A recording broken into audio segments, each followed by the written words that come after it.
అతను కూడా అతను రాజకీయంగా లేదు రాడు మన మంత్రి మేలుకుంటే ఒక్కసారి ఎన్నికై ప్రజాసేవ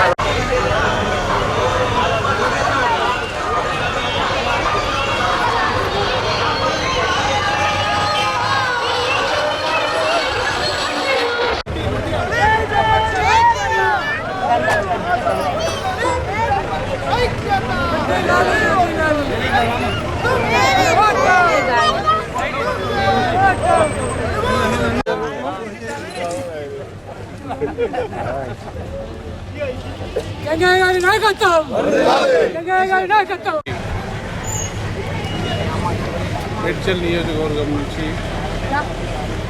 బ్రహ్మాండంగా భారతీయ జనతా పార్టీ తెలుగుదేశం కార్యకర్తలు మద్దతు ఇస్తాము. ఇవాళకి దాదాపు 12వ తారీఖు నుంచి ఈరోజు వరకు ప్రతి గ్రామంలో ఉదయం 6 గంటల నుంచి సాయంత్రం 10 గంటల వరకు తిరుగుతూనే ఉన్నాం. మరి యువకులు అన్నీ కూడా ప్రాంతాల సమస్యలు తెలుసుకుంటూ ఒక్కొక్క మండలానికి ఒక్కొక్క సమస్య ఉంది. కట్కేశ్వర మండలంలో ముఖ్యంగా ఫ్లైఓవర్ బ్రిడ్జ్, ఇక్కడ నివసించేటువంటి వాళ్లకు ఇక్కడ బాలాజీ నగర్లో ఏవైతే ఇల్లు కట్టుకుల్లో అందరికీ కూడా ఇంటి నెంబర్ లేనటువంటి సమస్య. అదే రకంగా అండర్గ్రౌండ్ డ్రైనేజ్ సిస్టమ్ లేదు, మంచినీళ్ళు లేవు, హాస్పిటల్ సౌకర్యం కరెక్ట్ లేదు, ఆర్టీసీ డిపో లేదు, యువకులకు చదువుకోవడానికి కాలేజీ లేదు. ఇవన్నిటిని కూడా గెలిచినాక 5 సంవత్సరాలలో ఇవన్నిటిని కూడా మేము తెప్పిస్తాం. Intermediate college కట్టిస్తాం. అలాగే కాలేజీ కాకుండా ఇక్కడ మంచి హాస్పిటల్ ఉంది, 50 పడకల హాస్పిటల్.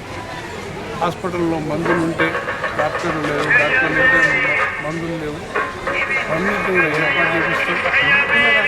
ఫ్లైఓవర్ కూడా విషయం కూడా అందరితో చర్చించి వాళ్ళందరితో మాట్లాడి ఆ ఫ్లైఓవర్ ఏర్పాటు చేపిస్తాం.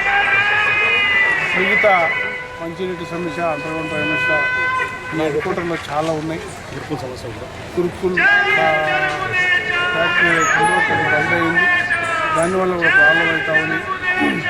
ఆ సమస్యను పరిష్కరిస్తాం. ఇక్కడ ఉన్నటువంటి నివసించే వాళ్ళకు దాదాపు 50 సంవత్సరాల నుంచి నివసిస్తూ ఉన్నారు.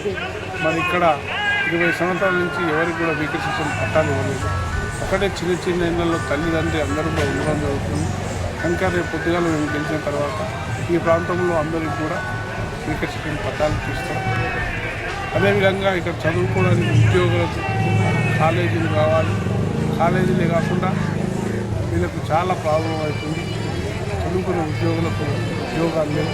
ఇక్కడ సింగపూర్ ట్రాన్స్పోర్ట్ ఉన్నప్పటికీ, రైల్వే ఉన్నప్పటికీ వాళ్ళ కరెక్ట్ ఉద్యోగాలు రావట్లేదు. కనుక అవన్నీ కూడా